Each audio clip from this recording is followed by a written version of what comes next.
Okay, yeah, I could take your guys' questions for starters. Maybe that's the best way to do it. And that is in the event chat. Okay, cool. The event chat. That is where we will talk. Okay, perfect. Um, the first person asked about Dreams and why hasn't Dreams released new music. Honestly, I was putting out Dreams music when I was a little bit unsure. Well, I guess I was making a lot of music that I liked, but I wasn't sure which of it really fit in with Kashmir. So I put it out as Dreams. And then when I made the album, I was just really excited about Kashmir again and about making songs for that. So I got sort of sidetracked. But there is new music, and Get With Nobody is going to come out. So yeah, I soon. I think it's gonna be soon. Is the best that I could say. But the good news is I'm just really excited about Kashmir music. So there's that. What expectations can we expect from the new album? Um, well, I really had fun with Harmonic Andromeda, so it's probably going to be just more explorational, like trying different genres. Because that was just really fun on Harmonic Andromeda to do that. So yeah, it's pretty early days in terms of the album. I've just sketched little ideas here and there, so I'll let you guys know as that progresses, and maybe I'll even use the Discord to show you guys the new music that I'm working on to get you guys feedback. That would be really cool. Um, Clevin had said, I had a suggestion that you should do a complete course on music production like Kygo did. Kygo teaches in music production on Logic Pro, but I want to learn on Ableton. Yeah, I'm curious actually, how was that Kygo class? And yeah, did you feel like you learned a lot from it? I do have on Dharma, sort of an introductory class to like the basic effects and the way DAWs work and stuff. But you're right, it's definitely not like a beginning to end production course, and that would be something really cool to do. And yeah, I'll make note of that. Um, hey, Kashmir, when you return to Italy or Europe? I'm really excited to return to Europe, but honestly, it's just been tough with the shows. Just sort of falling apart, like shows getting planned and then not becoming impossible because of the COVID restrictions. So hopefully, hopefully, 2022 will be different. Yeah, just I can only hope.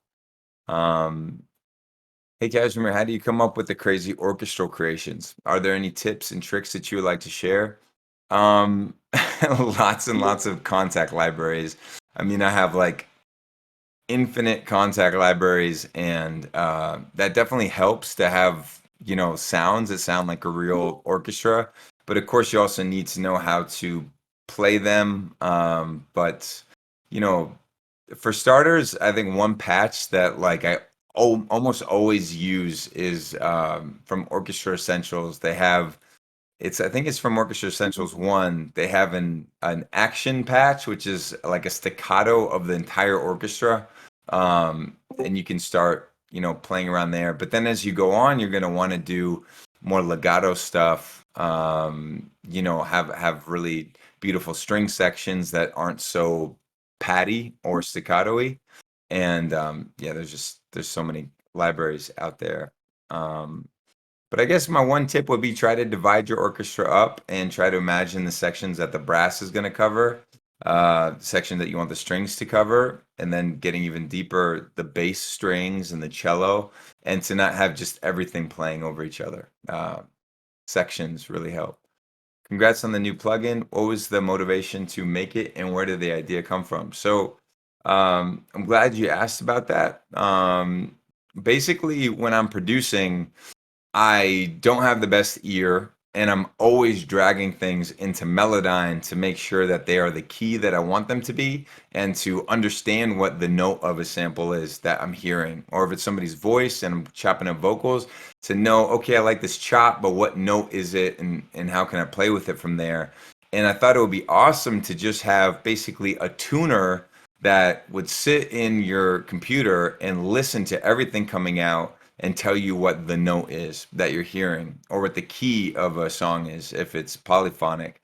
So yeah, it's just like, to me, you have meters that tell you the loudness and they tell you about the stereo field, but now this is like a perfect little meter to just tell you what the note is that you're hearing or what the tempo is of something. So it just saves so much time. Like, I've had mixed in key, the regular version, for a long time, but I was really frustrated with having to drag things into mixed in key, and having to open up a whole new app. And now with the mixed in key live that we came out with, it's just a little, a little tab in the top of your screen, little toolbar guy.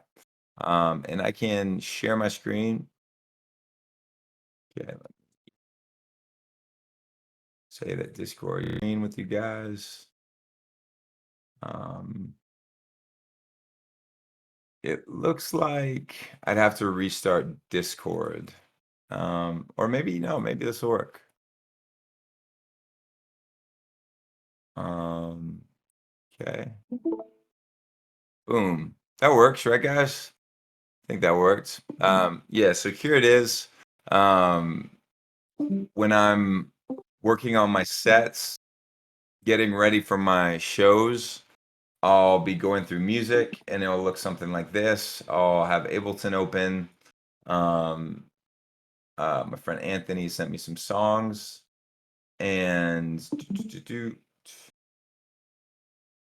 I'll want to know if they would work with my set, so I'll just play something, go to where the drums are.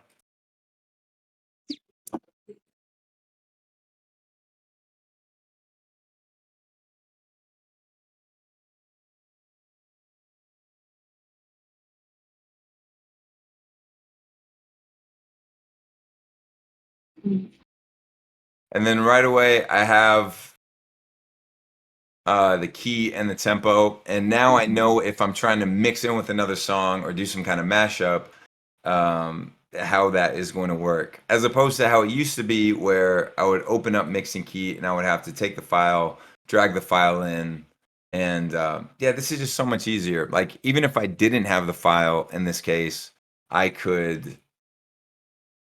Oh, I have to share. Can't see screen. You guys still can't see the screen? You can't see it. Okay. Um, so yeah. So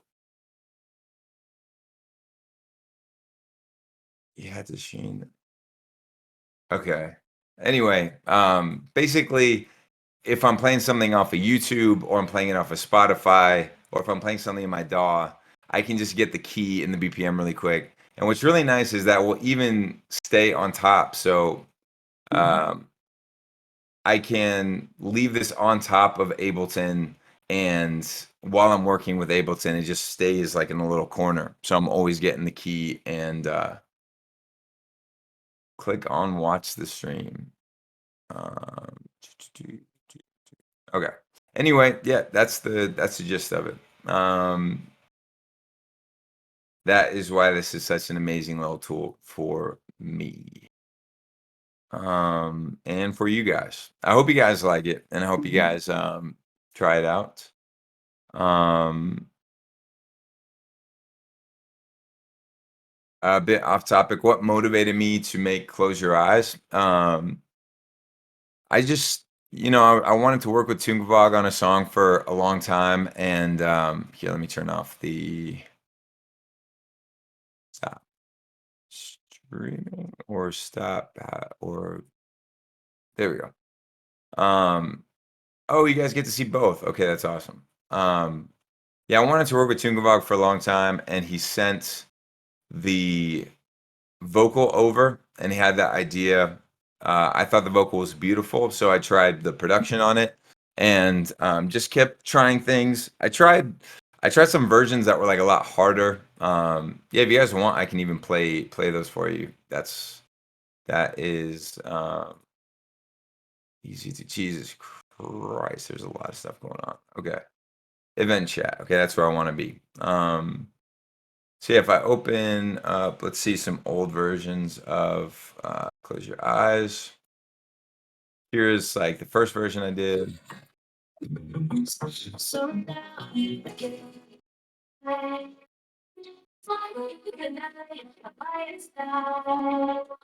Just close your eyes.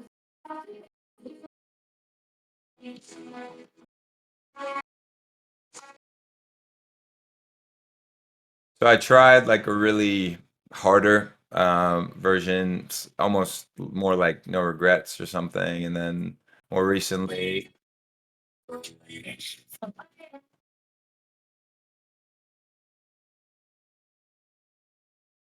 yeah. So that was the one we went with. That was that's the final melody.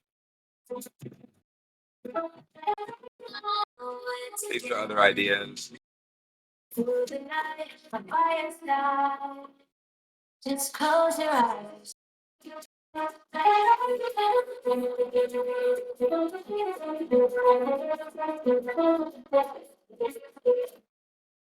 So made a bunch of versions that, in my opinion, weren't as good until I found the right one, and yeah, and the I think if you listen to the lyrics of the song, they're they're about really kind of not being with somebody and closing your eyes and imagining that you are at a time when you can't be with somebody.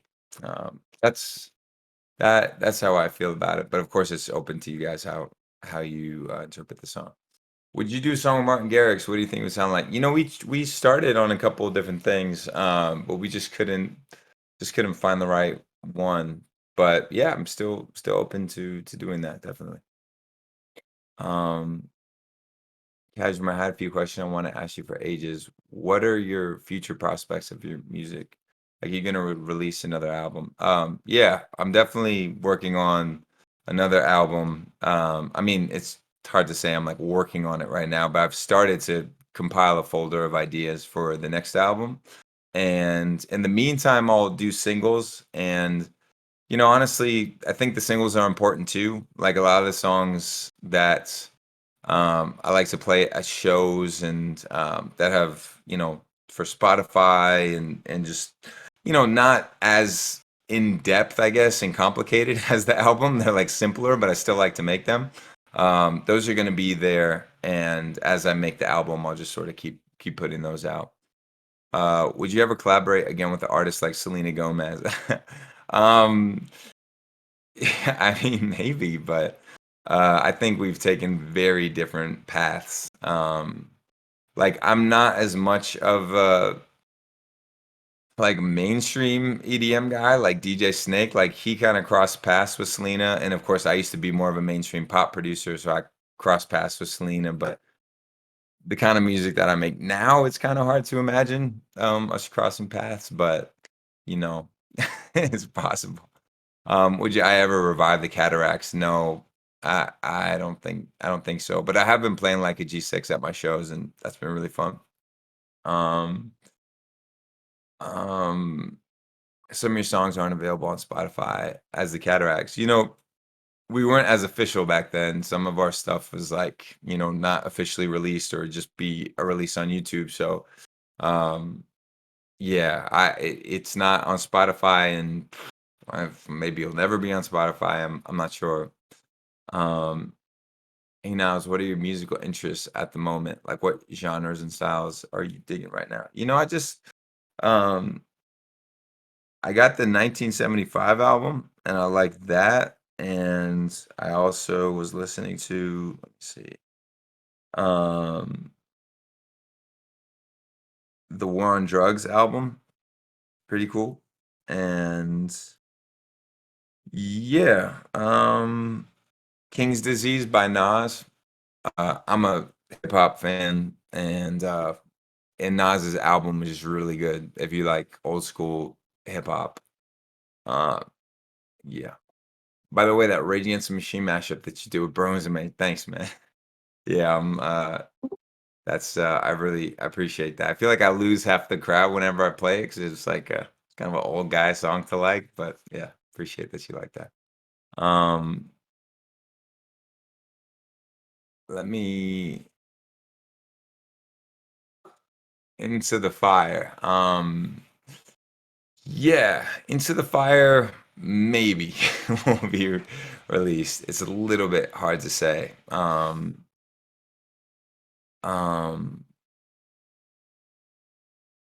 yeah, I mean, I definitely have a version of it that I like. It's just, sometimes you sit on something for a while and it begins to feel a bit dated. So that's kind of where I'm at with Into the Fire. Um, but yeah, um, you have to stream the Ableton app. Don't share the whole screen. Okay, I got you. So it keeps closing.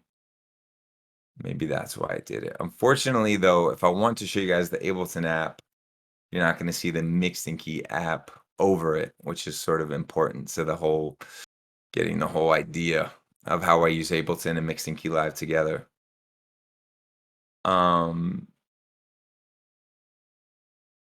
okay, somebody had a question. What do you seek in a female vocalist, and are you planning to come to Toronto anytime soon? Um, you know, I love, beautiful vocals, but it's also super important to have a good song written. So as opposed to just being a talented singer, to be able to write songs and have something to say, something interesting to say, an interesting perspective, and just write a song that's not like your typical um I want to have the best night of my life and put my hands up in the air, or I love you so much and blah blah blah. You have to find sort of a unique perspective and a unique way of um yeah, taking familiar concepts but adding your own spin on them so it feels different. So songwriting, I think, is just a really important component of being a singer. Um,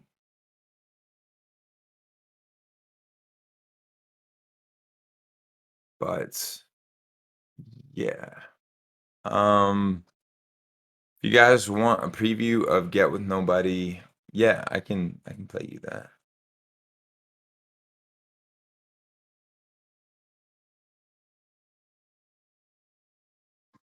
I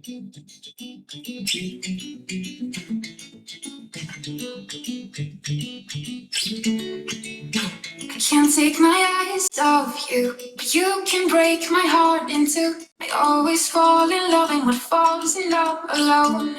There's too much trust to break. We've had our share of past mistakes. Guess I'm better off my own. Once I to myself, I don't want you with someone else. One touch, you can feel the heart we had this year. Still, I don't want you here. I'd rather get messy once. Wonder on your this from mine. I can't get with nobody. Only you on my mind, babe. Yeah, I can't get with nobody.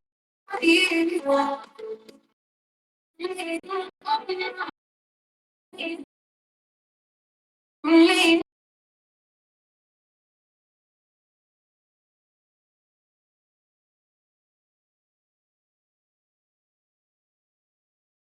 So yeah, I don't know how well you guys could hear it through the microphone, but that is Get With Nobody. And yeah, it's pretty done. It's been done for a while. How did I feel when I got kicked out of EDC Las Vegas? I was pretty upset because I was like so close to just finishing the set perfectly, exactly the way I wanted to, and then they cut the music off. But I think honestly, that was my fault.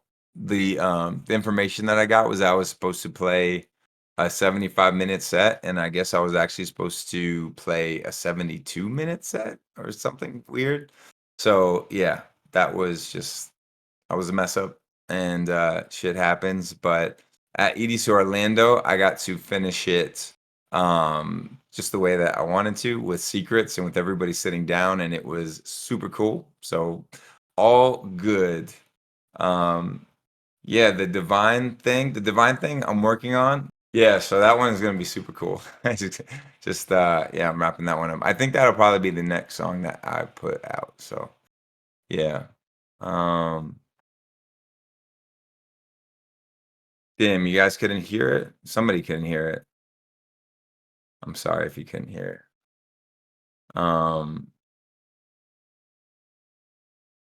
But yeah,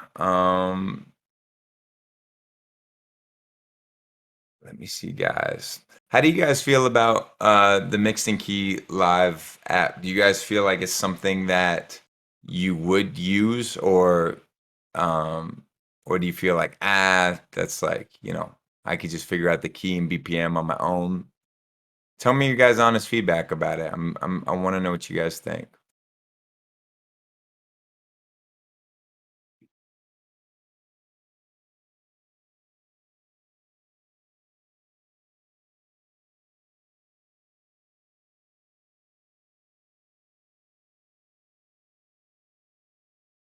Cool. Appreciate that, Ajit and Cloak. Thanks, man. Would help me a ton.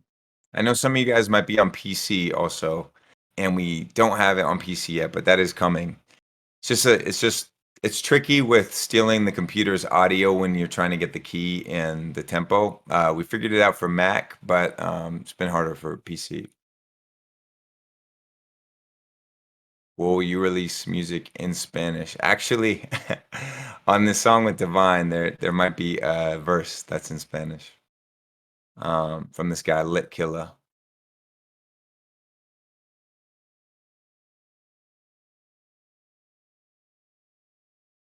No, yeah, no, Clevin, yeah, I didn't go to school or anything for music, but I mean, God, I've been doing it for so long. So I just picked up little things along the way. Yeah, that's another really cool thing, Ajit, is you can use the Mix and Key Live app to figure out 808s kicks. It's super useful for that, or just any samples. Um, it can do like polyphonic, so there's chords, it'll tell you what the key is, or if it's just a one shot of like a bass, it'll tell you that too. So super, super useful. You preview some of the 8-bit versions of the songs of Harmonic Andromeda. Yeah, I could play those just for fun.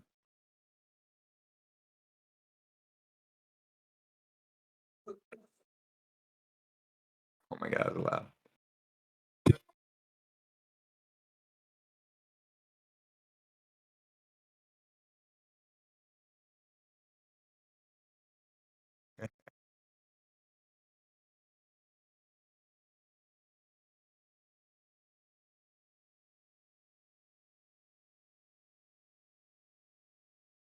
Um,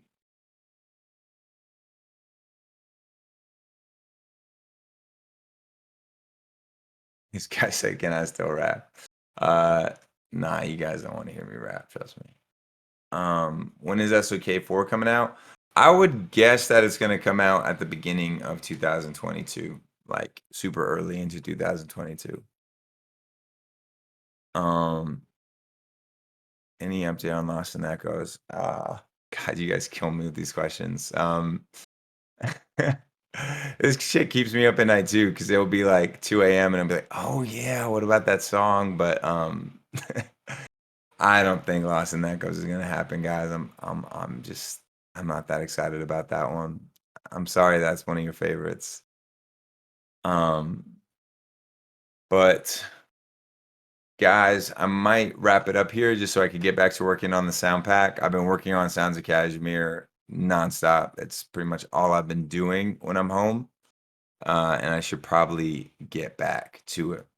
Um, but Mixing Key Live is out now, and producers out there, if you have not checked it out yet, please just go see the YouTube, see the explanation that I gave, and if you think it'd be useful to you, then get it because we worked super hard on it. So, um, yeah. Okay, cool. I'm gonna wrap up here, guys. I love you guys a lot. And by the way, when Sounds of Kashmir 4 comes out, I think the way that it's gonna work is there's gonna be like a smaller version for Splice because they want packs now to not be super, super big. And then there's gonna be the full big version that comes out on dharmaworldwide.com, and they'll come out at the same time. So you guys can either pick and choose the samples you want on Splice, or you can just get the bigger full deal on dharmaworldwide.com. And I'm curious what you guys think actually. So if the pack it's gonna be pretty big. I mean, it's gonna be like, I don't know, 4,000 sounds or something. What do you guys think is a reasonable price for a sound pack that big? That, keep in mind, I slaved over for the last year, studio sessions and everything. 70 USD. Okay. 70 USD set. Okay. Yeah. I never want to make it too expensive because that, you know, makes it tough for producers who don't have a lot of money. Producers getting started. But $5, this guy said. Ain't gonna be $5, man. Come on, get the fuck out of here. But yeah, maybe I could give you guys a discount here on the Discord for people here on the Discord. Okay. 30, 50, this guy said. 50, 70, this guy said. Okay. All right, guys. I really appreciate all the feedback. I'll be back here soon to chat with you guys. So yeah, let's keep in touch. All right, guys. I'll talk to you soon.